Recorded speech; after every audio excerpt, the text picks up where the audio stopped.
Well, hello and a very warm welcome to episode 3 of BA Fringe. Can you believe it's episode 3 already? 3 months the BA Fringe monthly episodes have been running. If you've not come across BA Fringe before, it's very much a live stream series which celebrates ideas at the edges of business analysis. Whether that's perhaps some ideas, some concepts that are from adjacent disciplines, or perhaps it's some techniques that we should have at the core of our practice that we've long since forgotten about. And we have a whole range of topics for you tonight, viewer. I'm very proud to say that we're also sponsored by IIBA, the International Institute of Business Analysis, and we have a fantastic prize up for grabs, which is provided by IIBA. So do stay tuned for that one as well. Now, today we're live on Zoom and on YouTube. If you didn't make it into the Zoom room, if you didn't register in time, so you didn't get one of the Zoom seats, you might want to register a little bit earlier next time. Because if you're in Zoom, you have the ability to network and chat with other people in that sort of safe, confined Zoom environment. So if you are live in Zoom, do put stuff in the chat to each other, and share ideas, make it fully interactive. Also, do remember you can have shout outs read out live on air. So if you're celebrating something, maybe you or your colleagues have finished a fantastic project or product, or if you'd like to recognize someone in the BA community, you can get your shout outs by navigating to the URL bafringe.live. That is bafringe.live. If you navigate to that URL, there's just a little form you fill in, and we will cover as many shout outs as we can in the episode. You can even submit them between episodes, and we'll try and pick them up in the next episode. Also, remember, keep the social media banter going. Use the hashtag BAFringe. That's hashtag BAFringe on Twitter, LinkedIn, Insta, whatever you like, really. Connect with other BAs, let them know about the BA Fringe, the fun you're having, and and share knowledge that way as well. So we have a range of topics this evening, as I've already mentioned. We're going to be talking about topics including cybersecurity, the similarities between coaching and business analysis. Have you ever thought about that similarity? I hadn't really. We're going to be looking at how to be a great BA. We've got a BA of the Year joining us. I mean, who better to give us that type of advice? And we're also going to be talking about calling it out. Have you ever felt like you need to call something out as a BA, and thinking about why that is important? So that brings us to our very first segment. I'd like to introduce someone who I've known for a number of years, both on a professional level, but also on a personal level, someone I've found really inspirational. When she approached me to talk about whether coaching would be a good idea for BA Fringe, I was like open arms. I was like, yeah, that's a really interesting topic. So Araceli is a principal consultant at You Are a Success Limited. Fantastic person to connect with on LinkedIn if you haven't connected with her already.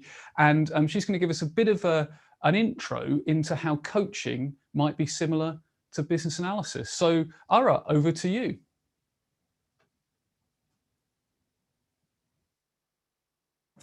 Hello everyone, my name is Araceli Higueras. I'm really excited to be able to contribute to the BA Fringe sessions. Today I would like to talk to you about coaching.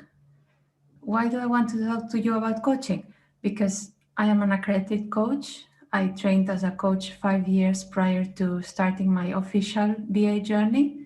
And I strongly believe that there is a substantial overlap between the two disciplines, coaching and business analysis. And as a consequence, I believe that business analysts, can be more effective in their interactions with team members and with stakeholders when they use some coaching techniques purposefully. The role of the coach is to expand the capabilities of the client or coachee, as the client is called. the capabilities that we concentrate on as a coach is the client's ability to reflect, learn, experiment, observe, make decisions. These capabilities are the way they are, and with the existing knowledge, skills, and beliefs of a client, the coach, via the interactions, is able to build new ones and create a basis for future action. So I see this process as the transition between the as-is situation to the to-be situation, which is also agreed a bit like you do in business analysis in an initial session. The key skills that you develop as a coach are active listening, facilitation, provide feedback, get commitment to action, and enable and embed learning. For those who don't know, active listening is the process of listening attentively, paraphrasing what is being said, repeating back, but most importantly, withholding judgment and advice. Similarly to what you do in business analysis, for example, when you follow the vessel technique and you look at the situation from the perspective, from the political, economical, social, technological perspective, etc. In coaching, we also look lenses to analyze the situation. For example, in a model that I want to talk to you about, they use inquiry, change management, systems thinking, adult learning, the limit of structures and systems, and emotional intelligence lenses. Possibly emotional intelligence is the better one known. It's about developing self-awareness, self-management, social awareness, and relationship management. Limits of structures and systems is about identifying what are the judgments, the prejudice that we have in an organization or in a situation, in a group, in a culture, so that we know what to do about it, how to work around it, how it limits us. Adult learning, we know already what is learning, but the importance in coaching is to make people feel emotionally safe and encourage them to have clear goals and to commit to action, sometimes taking the risks that they're willing to take in order to achieve their goals. Systems thinking is about reflecting on the relationship, how pieces of a situation, elements are interwoven, and whether they're dependencies or they affect each other. Change management is about considering how changes can be made, the conditions for change, what qualities are necessary. So you may need to learn something to be able to go through a change or be benefited by a change. And the first lens that I mentioned is inquiry. So this pays special attention to the questioning skills. You need to be able to maximize the relationship, your ability to extract evidence, data, perspectives when you are having conversations with people as a coach. I realized that coaching and business analysis are not the only two disciplines that are intersecting, as we have very well seen in the multiple presentations that are so interesting and diverse.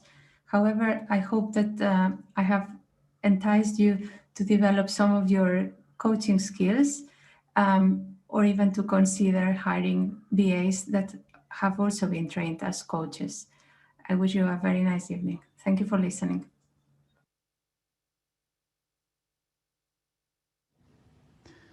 Fantastic. Well, thank you very much, Ara, for such an interesting perspective there. And as I reflect on what Ara's saying there, I was thinking, well, it's interesting, isn't it? Like, you think about what we do as BAs, we take a current state, we understand the problems, the opportunities, we define a future state, and we define a change strategy between those two things. And that kind of sounds a bit like organizational coaching. So yeah, I'm now wondering, what can we learn from the world of coaching? So Ara, thank you so much for taking the time to create those thought-provoking ideas for us.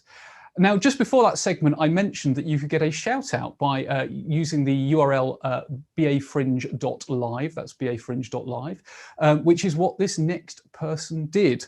So Jason says, shout out to Sarah Fitton for coaching me and being a brilliant person to support and guide me after a transition into a leadership role. So kudos to Sarah Fitton there. I know Sarah as well, and I know how awesome she is because we work together as volunteers on the IIBA UK board. So I would add to Jason's kudos there as well. So Sarah, if you're tuned in, very, very well-deserved kudos there. And thank you, Jason, for submitting that shout out. We'll cover as many shout outs as we can in the episode. So if you'd like one, just plug it in at bafringe.live.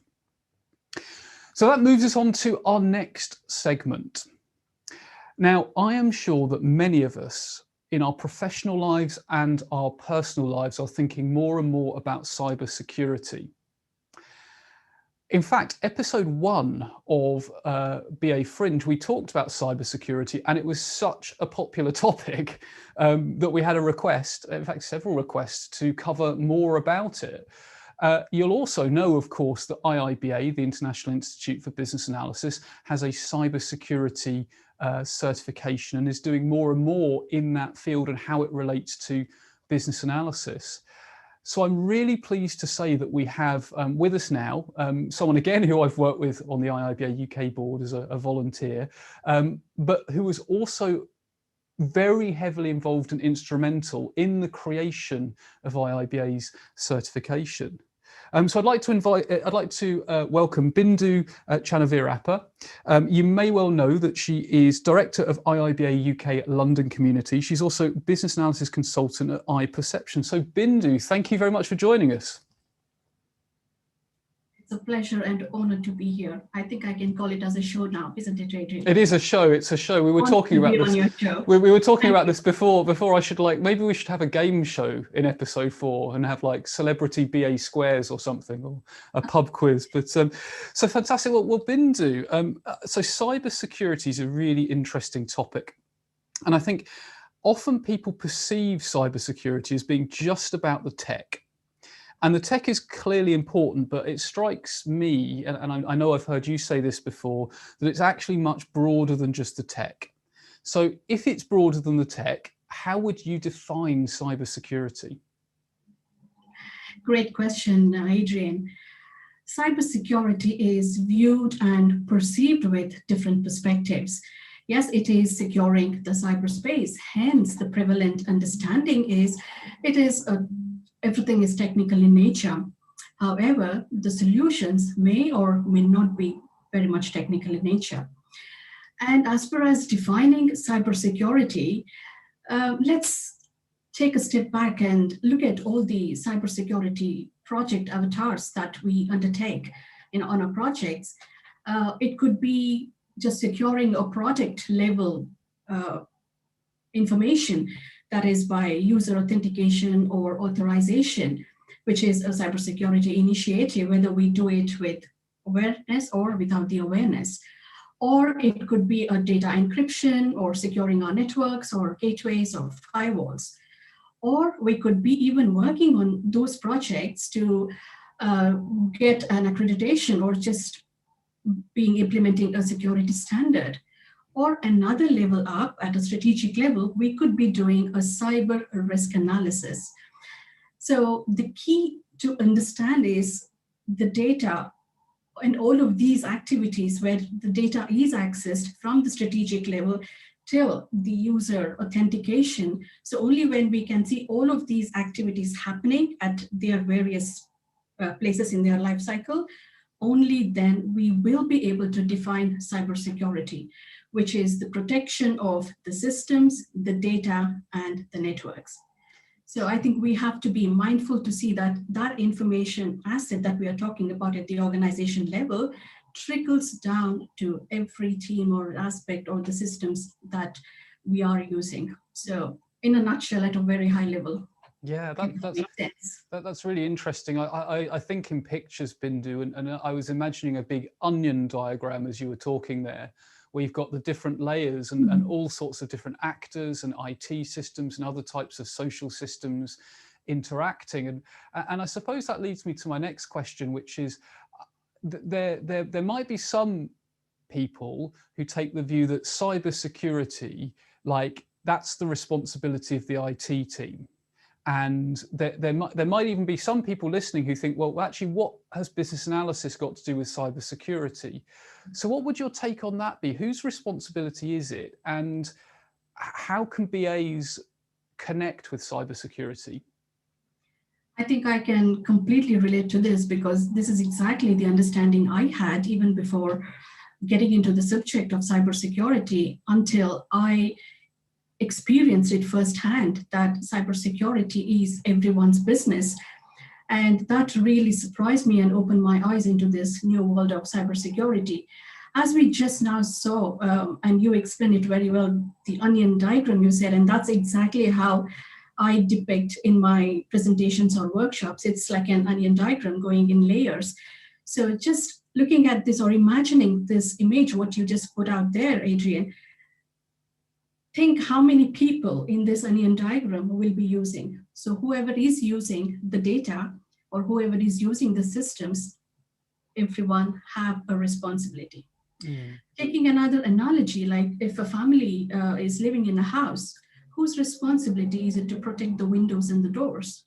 Maybe one of the person is kind of taking that responsibility, but that doesn't stop the rest of the family to kind of protect their home, isn't it?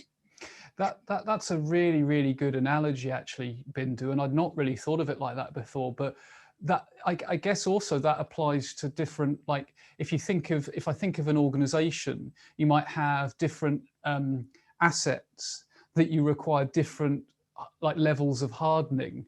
And I suppose that's, I mean, you know, it'll be no surprise to you or anyone, I don't really wear expensive jewelry, but if I did, I might put that in like a lockable box or something, because actually you've got different levels of access control and different levels of risk associated with different assets. So that's a really interesting analogy. I think we could really play with that one, Bindu.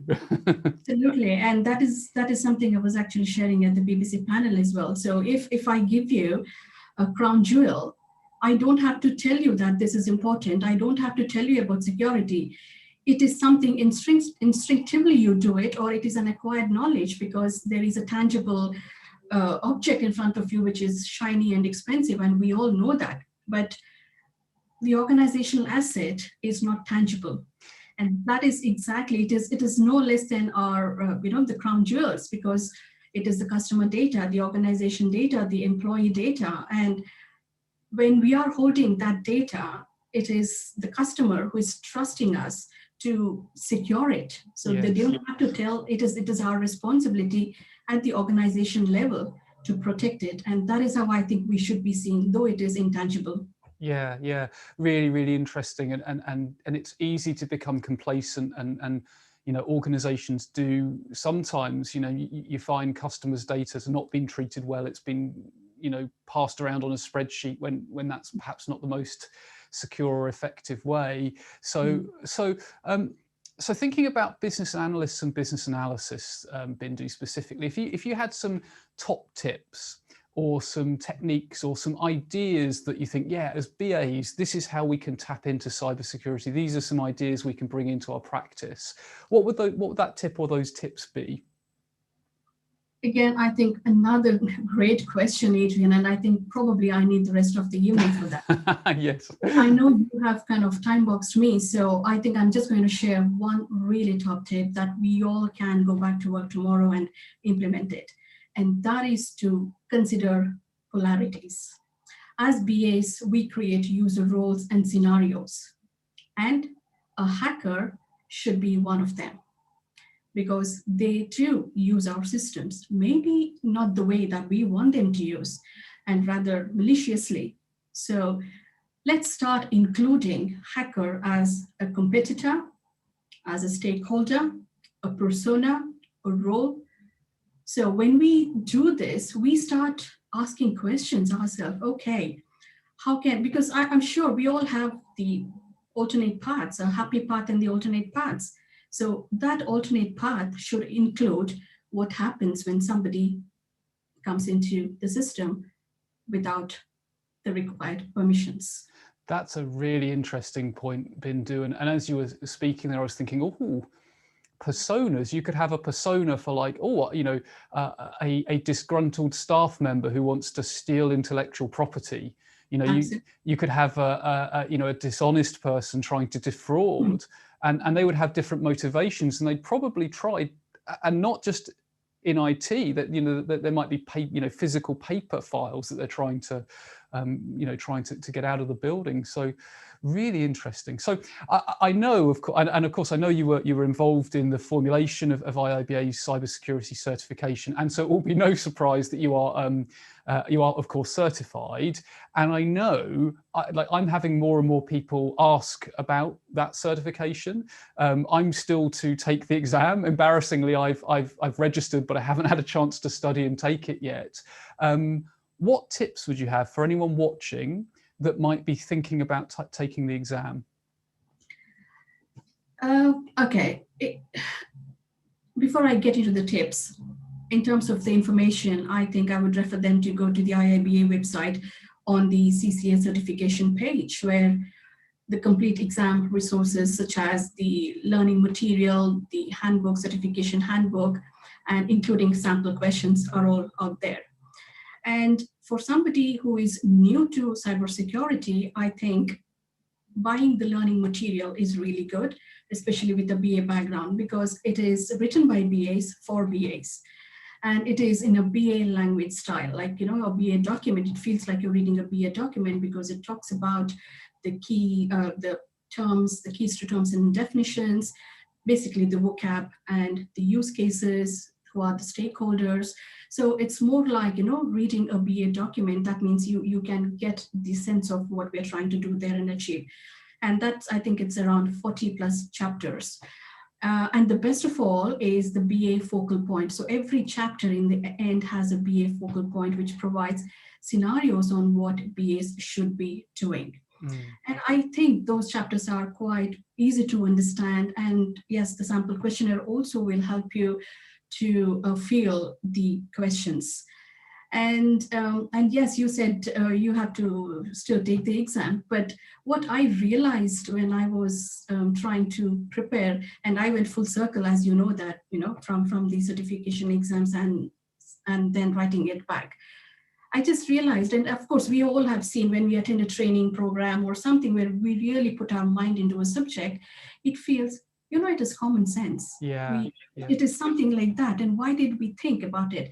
And that is exactly the same here. So the moment you start really, having that shift in the mindset and trying to see, okay, what are we trying to do here? We are trying to secure something. So what aspect are we trying to secure? So I think we all have, today everyone is using a mobile phone and a laptop. It is technology. Yeah. We don't have to know how it is built and how it does all the work, but to a certain extent, all of us are aware. And I think that is what it is. So it just puts that common sense into perspective. Of course, it is a rare commodity, Sure. But I think it is not rocket science. Once you start, thinking about it. Excellent. Well, thank you so much, Bindu. And I know we could talk for the rest of the evening on cybersecurity, and indeed we have sometimes at events talked for much longer than this over coffee on cybersecurity. So a massive thank you for taking time out of your day to have a chat to us today, Bindu. I'm certain that people will want to get in touch with you. They'll want to connect with you. They'll want to follow your work. How is the best way for people to stay in touch and follow you, Bindu? Of course, I'm on LinkedIn platform. That's the easiest way, and also on IIBA UK. So people can definitely get in touch, and I'll be more than happy to share. And can I just take a moment to do another shout out here before I go off?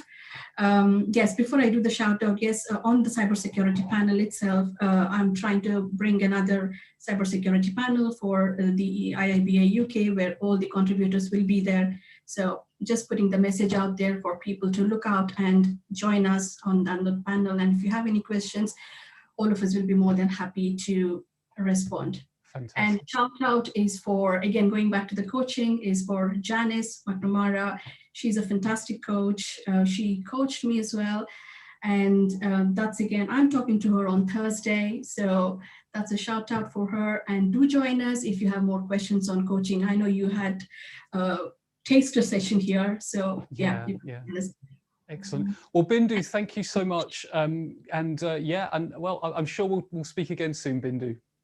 Absolutely. Always a pleasure, Adrian. Thanks, Thank you Bindu. so much for having me here. Thank you. Bye for now. So some really, really interesting perspectives from Bindu there. And I would highly recommend that you follow Bindu on LinkedIn and do check out the IIBA UK as you know, as Bindu mentioned, there are a whole range of online events, including one with Janice McNamara that was coming up. And if you're interested in cybersecurity, I wasn't aware that they're looking at setting up a kind of panel. So opportunity, you heard it here first. So are you the sort of person that likes competitions? Since we've been talking about cybersecurity, you might be wanting to get your hands on what's in this envelope. Well, I say what's in this envelope, it's not really what's in this envelope, it's a digital equivalent of what's in this envelope. But how would you like to win free entry to the IIBA CCA certification that Bindu was just talking about? Well, if you would, it's really quite simple. All you need to do is post on Twitter or LinkedIn your biggest cybersecurity tip, thought or question, or really anything to do with cybersecurity, and use the hashtag #BeCyberSmart, that's hashtag #BeCyberSmart, and tag or mention at IIBA. So if you do both of those things, if you use the hashtag #BeCyberSmart and use the hashtag or tag at IIBA on Twitter or on LinkedIn during the show or shortly after, we'll give people just a little bit of time to watch the recordings, then there's a chance one lucky winner will win a free entry to the exam. So there you've got absolutely no reason not to take the exam. So get tweeting, get LinkedIn in. You could take a picture of yourself watching the BA Fringe, do whatever you like, but top idea or just anything cybersecurity related. Now, as Bindu mentioned, there is learning material available from IIBA. They've recently upped their learning experience as well, and it's actually Cybersecurity Month. And I wasn't actually aware of this, but there's a whole bunch of stuff on IIBA's website, and you can actually join the conversation. So do check out IIBA's website. You can sort of scroll down and there's a whole bunch of information on there, including a whole bunch of videos. So even if you're not like going to take the exam, check out all the information that's on there. It's a really good resource. As I say, even if you're just generally interested in the topic.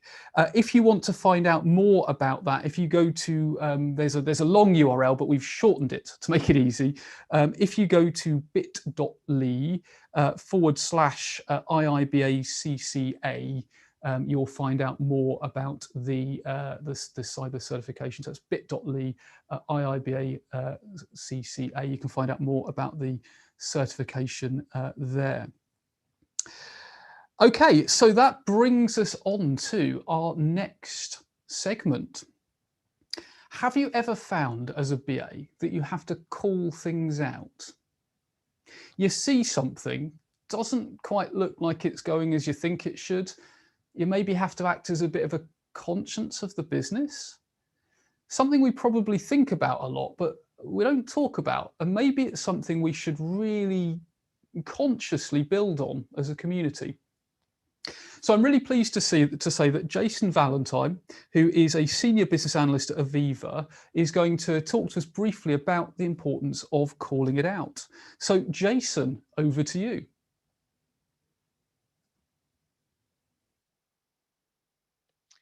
Thank you, Adrian, and hi everybody. My name's Jason, and I'm here today to talk to you about calling it out. Now, a few weeks ago, I was at the railway station and I read a safety notice that went along the lines of, if you see something that doesn't look or feel right, then speak up. And this had me thinking that as business analysts, how often do we speak up? How often do we challenge? How often do we call it out? So in the first part of the talk, I'd like to reflect on some of the key attributes that I believe that we all possess as business analysts that puts us in a really good place to call it out. Then talk about some of the places where we might do so. And then in the second half, think about the how, some top tips and techniques for calling it out, and then leave you with some exercises and tasks to try at home or in the workplace.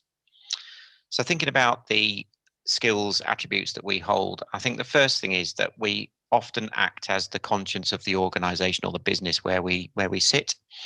And we are, by nature of our role, a robust challenger of the status quo. So often we're relying on our gut feeling and calling things out as we do our jobs. We also have an enviable position of neutrality, whereby, unlike a project manager who has a vested interest in the outcome of the project, we don't have that emotional investment. So we can actually take, if you like, a step away and look back in and use our sixth sense and our mindsets to actually examine what's going on and in a way be thinking like the customer.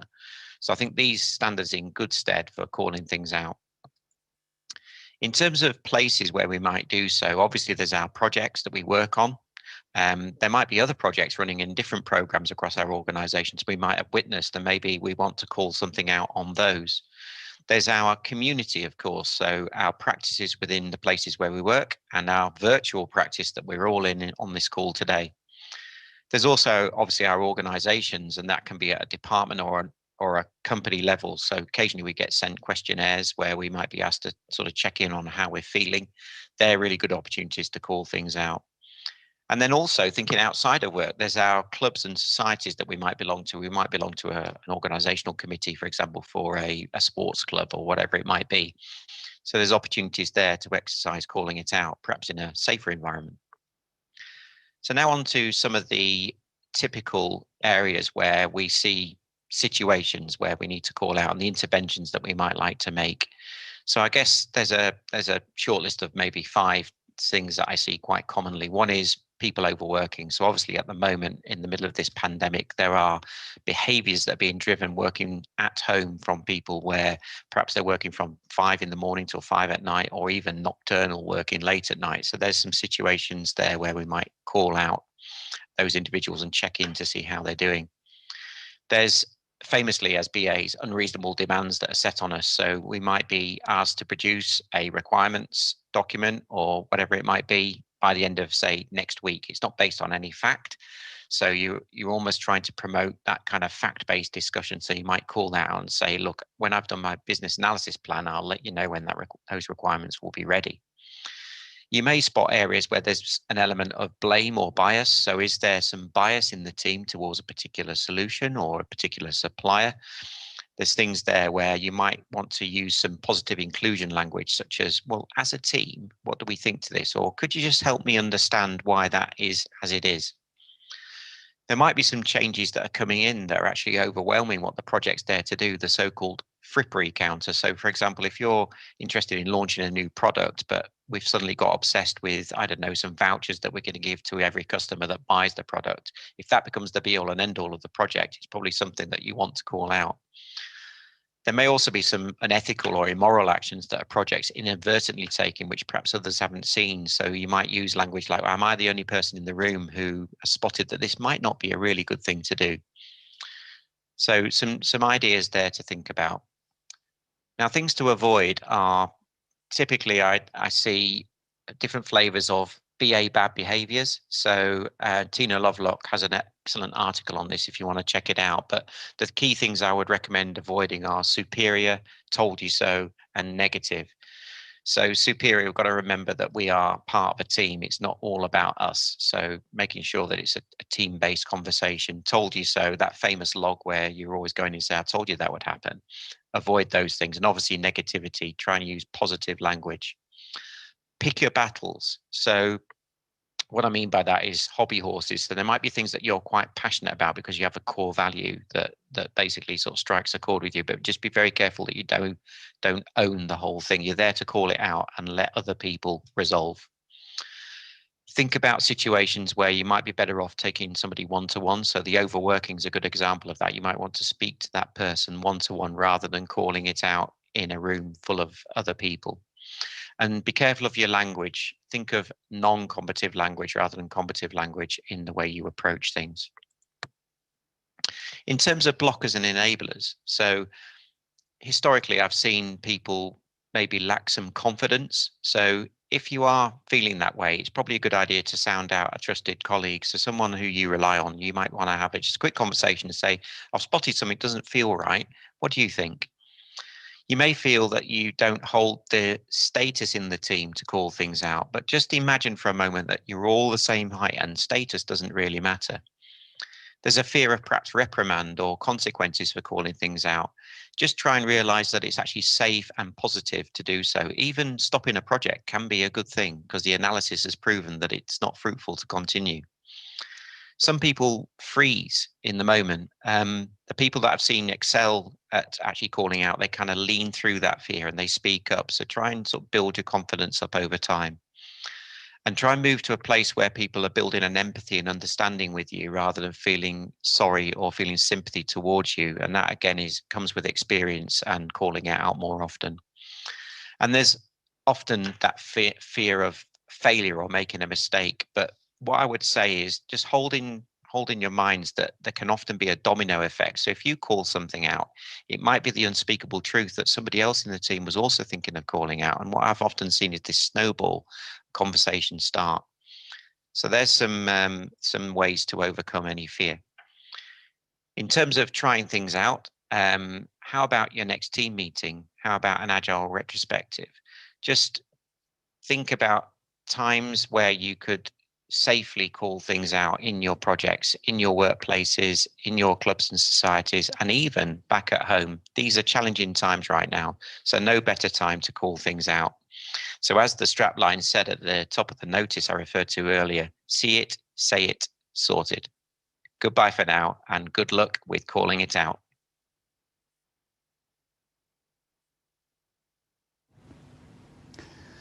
Well, fantastic. And thank you, Jason, for that really thought-provoking look at where we might need to call it out. And for any of us who have been on the railway, I must admit, I normally travel on the train quite a lot. I haven't been for, I can't remember the last time I was on a train. It's weird, isn't it? But that whole see it, say it, sort it, it is a kind of good mantra as well, isn't it? Not just for the railway, but, you know, if you see something that doesn't look right, do something about it. Don't be the sort of person that's a little bit of a social loafer that lets it happen. And then, you know, something unfortunate happens with a project or in an organization or with a product.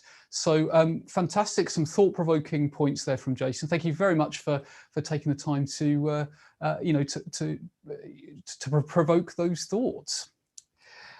So just a reminder, because just before that segment, we launched a competition, and I know that some of you might have been scrabbling around for a pen to write the hashtag down. So as a reminder, if you would like to win a free entry to the IIBA CCA Cybersecurity certification, you just need to tweet or LinkedIn your biggest cybersecurity tip or idea or question using the hashtag #BeSecuritySmart, and also mention IIBA in there as well. You need to do both of those things so that we pick it up as an entry. Of course, T's and C's applies as they do for any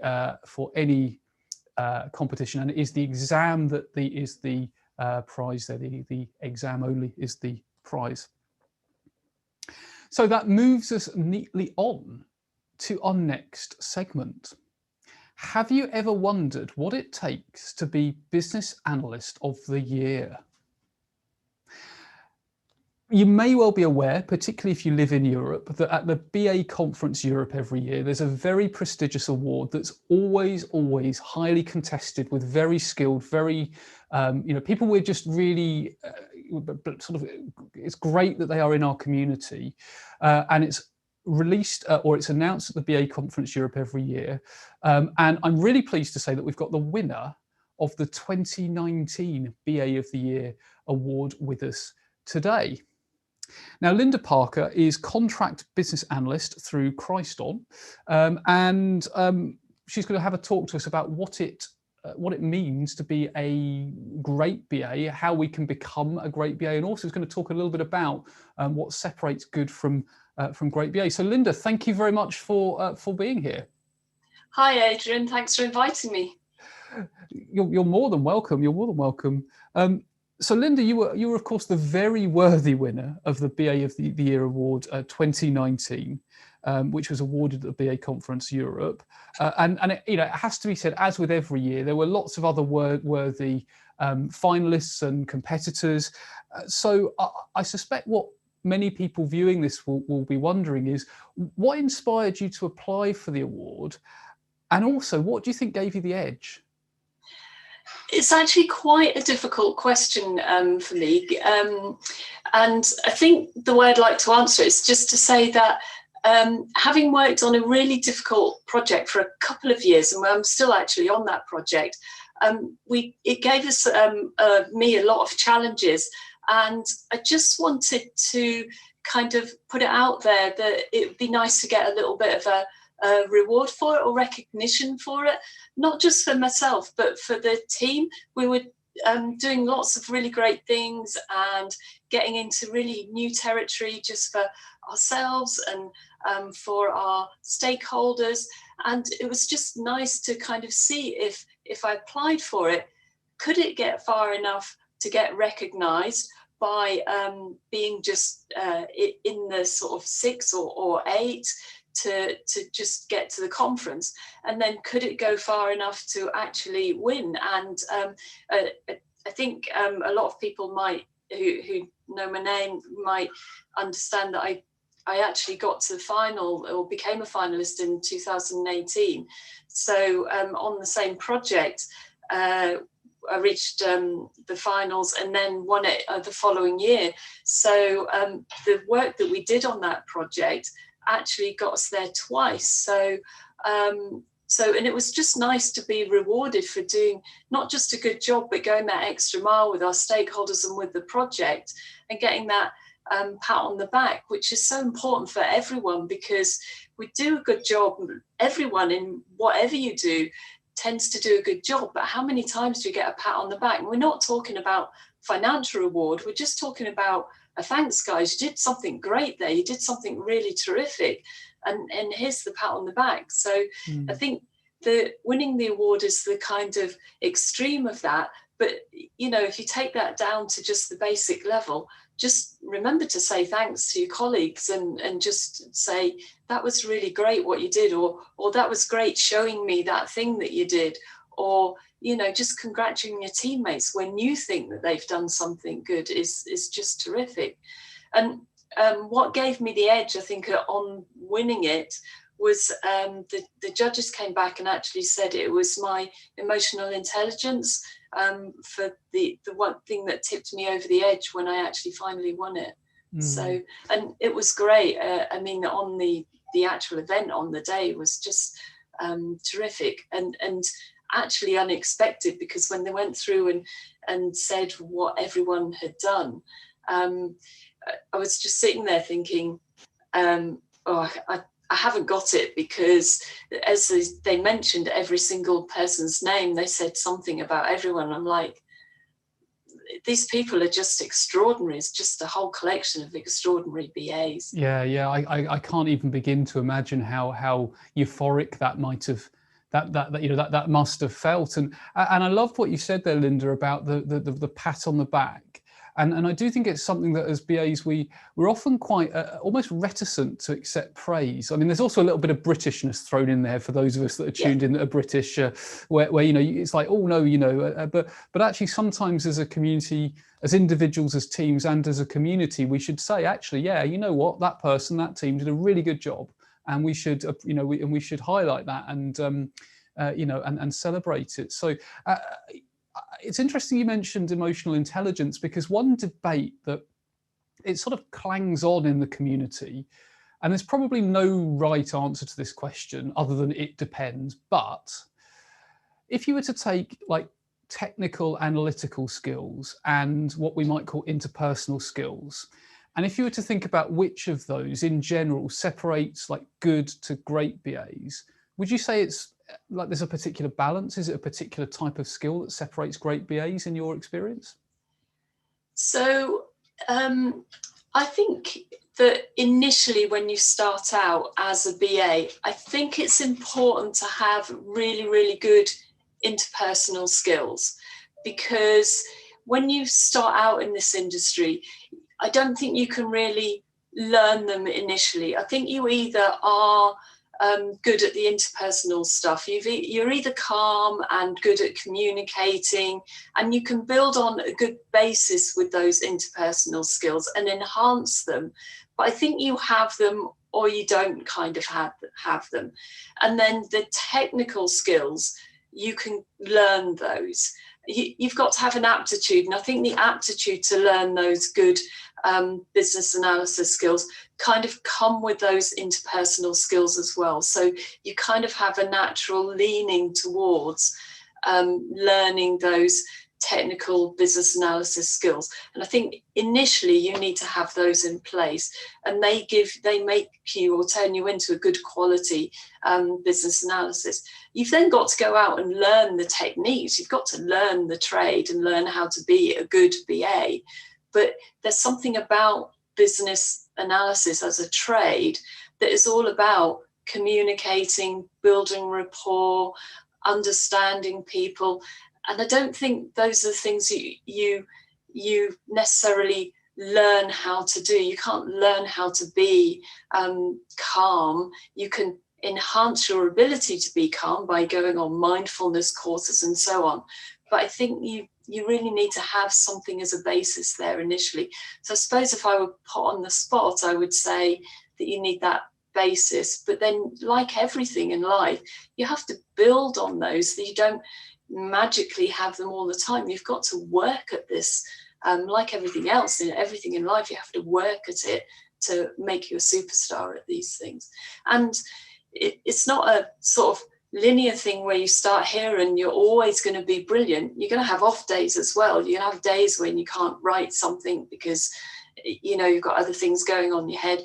You're not always going to be calm in every situation. Sometimes you're going to drop a clanger, or you're going to have a bad day, so you're going to lose your temper. But generally, we're talking generally here, you're going to be in those situations where you're going to be able to read people right, you're going to remain calm, you're going to be able to communicate.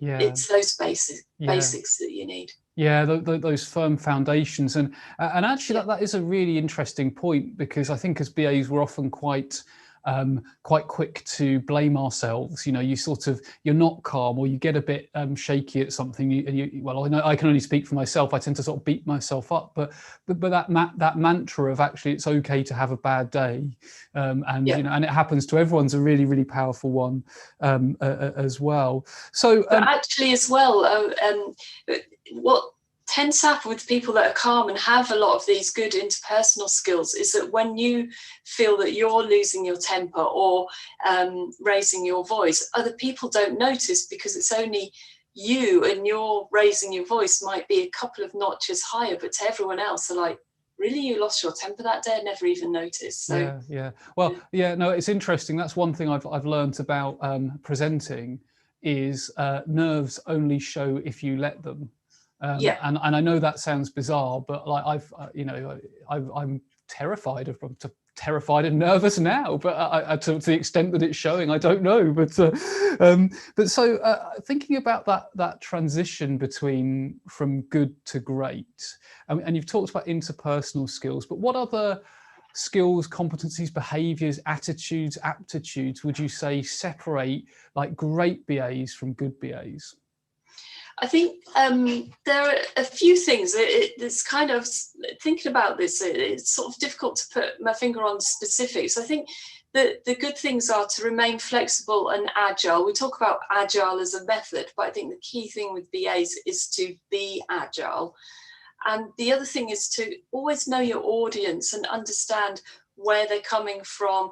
Try and walk in their shoes. These are all good things to say, but you need to act those, is understand where they're coming from and try and do something different. So if I might use an example to kind of demonstrate this, but the project that I work on has 32 different organizations that we have to work with, and they have their own challenges. Each one has their own separate challenge. So when we're working on a project, we have to pull in representatives from all 32 mini organizations. And getting them round a room to have a meeting to do requirements or to do prioritization never works, because they'll fight against each other, they'll fight against us. If you say something's black, they'll say it's white, just to, create a difference. So getting them around a table and around a meeting room is never going to work. So when we had a big piece of work to do last year, we had to think of something different. And we had to think of something different every 2 weeks or every month when we met with them. So what I did is devise a plan where that's exactly what we did. We did something different every time we met. So the first time I met with them to do some simple requirements gathering and to draw up a plan of activities, I took all the tables out of the meeting room, took most of the chairs out of the meeting room, put everything on big posters and stuck them on the wall, and gave everyone a pack of Post-its and some pens, and brought in the devs and brought in our PO and a few other business users, and got them walking around the room. So they met in little clusters as if they were at a social gathering without the wine and the cheese. And they just walked around. And when they came in, the first thing a couple of them said was, "Oh, this is a bit different." And that's how the 6 months of this project went, is every time they did something different. So the next time we had a bit of role play where they acted out different scenarios, and every single meeting was slightly different. And it worked a treat, so that we got all of the things that we needed from discussions with them, and they debated rather than argued. So they got a lot out of it as well. And it's just thinking a bit, I hate the term, but it's thinking a bit outside the box and thinking a bit differently about how you might use. And that takes you from just being good at what you do to being great because you've thought of something different, thought differently about how to treat these people. Yeah. And it's interesting, isn't it? And thinking about the audience, thinking about their preferences, thinking about the fact that maybe they've had 1,000 sticky notes and brainstorming in the traditional way meetings, and so making it interesting and compelling for the actual stakeholders as well. So thinking, like, taking that off, a springboarding from that, but on a slight segue, how important would you say that, because I know from knowing you that you're involved with the IIBA UK Scotland branch, on the leadership team there. How important would you say that engaging with communities, whether that's IIBA, BCS, BA Manager Forum, or many, whatever BA community, or just meetups, how important would you say it is for a BA to engage with those types of communities to become like really top of the game? I think it's hugely important because sort of BAs don't really exist on their own. I think BAs have always worked much better as part of a group. So, but in the way that we work, I mean, it's very strange at the moment, but in the way that we work today is you tend to find yourself as a BA working with one or two sort of BAs in a team with lots of other people. So, for example, I work in an agile team with devs and UX and usual agile team makeup. But that doesn't mean that I don't have a full BA backup network with my BA community or BA COP in my organization. So that's great because then I've always got another community to work with. And I think BAs graduate towards other BAs to bounce ideas off of and to share problems and ideas and to learn from. But if you take that wider and go to a community like the IIBA, you've got a wealth of knowledge there where you can share ideas and thoughts and training and understand how that community works. You learn from those people, they learn from you. And if you widen that out and go and learn from other meetup groups, whether it be BA or don't restrict yourself to BA, so you can meet up with UX, or I've recently done a lot of learning through content writing or just other types of meetups. It's wonderful. Going back to the very first question, winning BA of the Year meant that I got to work with the community developing the BA conference, the European BA conference. And that was massively interesting, and I felt that I learned loads from that, from experts who run that conference, but also from all the speakers who volunteered to go and speak at that conference. And so you just managed to create this big circle which you learn from, and that they hopefully learn a little bit from you as well. Absolutely. And so the tighter knit that circle is, the less experiences you have and the less you learn from. The wider it is, the more you learn from. I've not always had this attitude. I used to, when I was sort of younger and more inexperienced, I used to think I'm just going to get on and do my job. But my sort of thoughts were narrower and I didn't have as much knowledge. But it sort of exploded more, and I've got much more interest and much more knowledge now. Which is great. And as you were talking there, Linda, I was imagining almost like intersecting disciplines. It's all a big Venn diagram of business analysis and user experience and systems thinking. Absolutely. And all of those other good things. So in sort of like a word or 30 seconds or less, if there was like a top tip, if there was one, that's a really unfair question, but I'm going to ask it anyway. If there was one top tip for people who are really wanting to raise their game in business analysis, what would that tip be? I think keep learning and keep meeting new BAs or new people in your arena so that you can understand what they're doing. But keep learning. There's so much learning out there at the moment in this current climate. You could be learning every day of the week. Absolutely. And well, Linda, thank you so much. A lot for us to think about, lots of really inspiring sort of thoughts there. I'm certain people will want to look you up, stay in touch with you. How's the best way for people to track you down? Probably on LinkedIn, Linda Parker BA, and I have a website which is also lindaparkerba.com.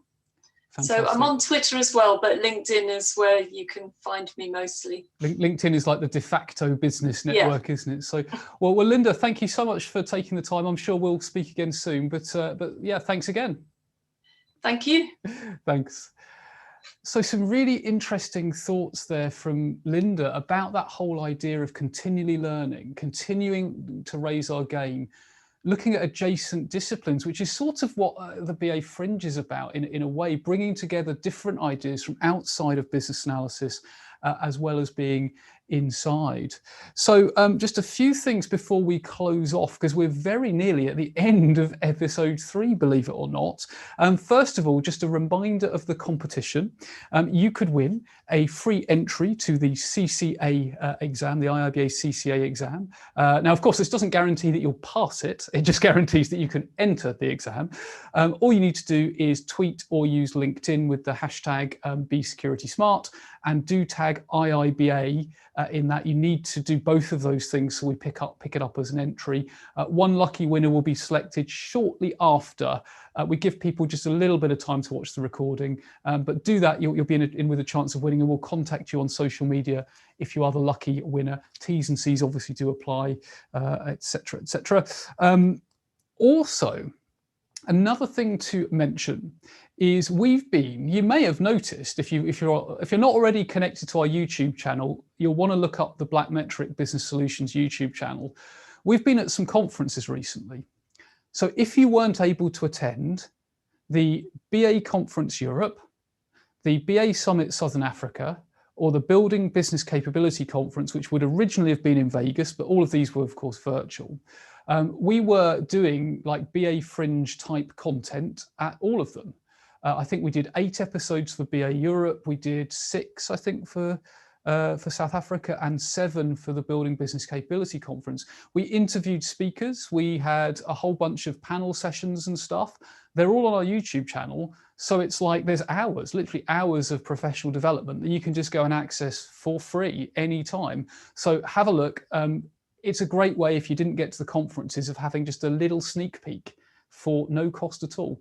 So tell your colleagues as well, opportunity for some ongoing development. We of course do have webinars regularly as well, so check out our website, and if you're on our mailing list, you'll get invites to those. If you're not on our mailing list, then you can go to our website and join that. I guess a few final things to mention. If you enjoy this format, I mean, do tell us, of course, but tell IIBA because they're sponsoring it. So that would always be a good feedback to IIBA. But more importantly, tell your friends, because the more we can grow this format, the more it will become a platform where, you know, we can share ideas.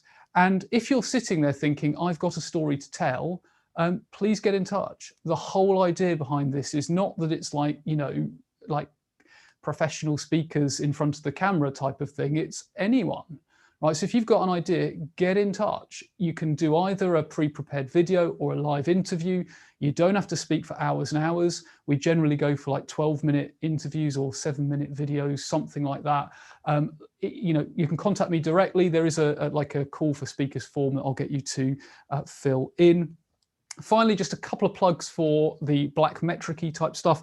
First of all, if you are looking at running a really engaging team meeting, and like a community of practice meeting or something like that virtually, and you would like to run it like this, then get in touch, because clearly we've got all the kit and we can mix you in and stuff like that. And if you've enjoyed this and you think this format's engaging, you'll probably love our training. That's about as corporate as I get. I'm really rubbish at doing plugs. So the next episode, get your diaries ready, and we're going to put a link to it in the chat, and they do sell out. So if you didn't make it into the Zoom room this time, like register straight away. And the next episode is on November the 25th. There will be a link put into the chat very, very shortly for those that are in the Zoom room. And as a reminder, if you're in the Zoom room, you get to chat and network with other people. If you don't register in time, you can still watch it on YouTube, but you don't have that chat ability. We haven't finalized the lineup yet for what will be episode 4, but it's likely to be around product management, product ownership, business analysis, that kind of thing. But that's TBC. So you heard it here first. So all that's left for me to say is a massive thank you to you for tuning in. A massive thank you to all of our speakers and guests who have taken the time out of their busy diaries to be here today. And of course, a massive thank you to the other folks who have made this happen, particularly Matt. So you can't see Matt, but Matt does all of the technical production. And I think you'll agree, he does a very, very flawless job of it. So until next time, until the 25th, stay safe, keep learning, and see you again soon.